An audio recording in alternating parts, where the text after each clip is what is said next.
Hello, I'm Wendy Patrick, and this devotional is called Outnumbered, the right way to beat the odds. We're going to look at Acts chapter 19, verses 23 through 41. So you might remember the story, the riot in Ephesus. About that time, there arose a great disturbance about the way. A silversmith made shrines of Diana, and these brought in a lot of business for the skilled workers in the area. Called them together along with the workers in related trades, and he basically reminded them of their good income. Here's what it says in verse 26.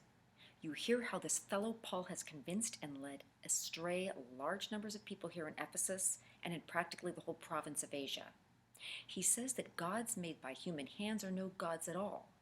There is danger not only that our trade will lose its good name, but also that the temple of the great goddess Diana will be discredited.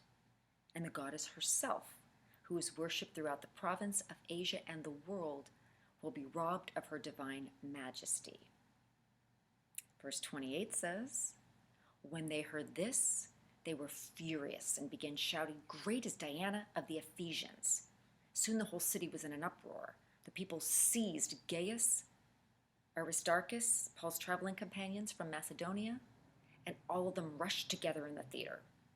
Paul wanted to appear before the crowd, but the disciples would not let him. Even some of the officials of the province, friends of Paul, sent him a message begging him not to venture into the theater. The assembly was in confusion. Some were shouting one thing, some another. Most of the people did not even know why they were there. The Jews in the crowd pushed Alexander to the front, and they shouted instructions to him. He motioned for silence in order to make a defense before the people, but when they realized he was a Jew, they all shouted in unison for about 2 hours, "Great is Diana of the Ephesians."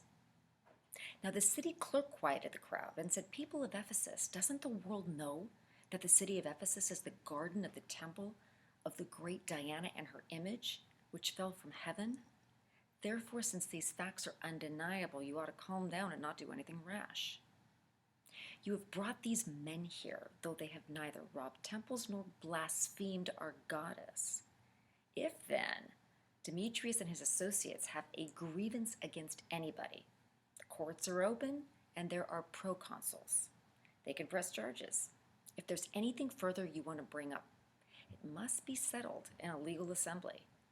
As it is, we are in danger of being charged with rioting because of what happened today.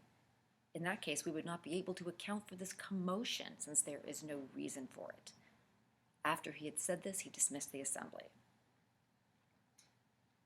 What a scene, right?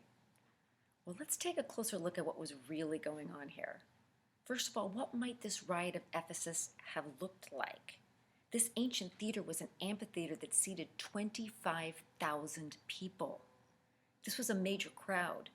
Probably looked like the audience in a rock concert, but with everyone shouting at once. Can you imagine the fear of Paul's traveling companions that had been seized? With that kind of angry mob yelling all at the same time, they probably thought they were done for. The riot in Ephesus demonstrates confusion. Confusion is a tool used by the enemy.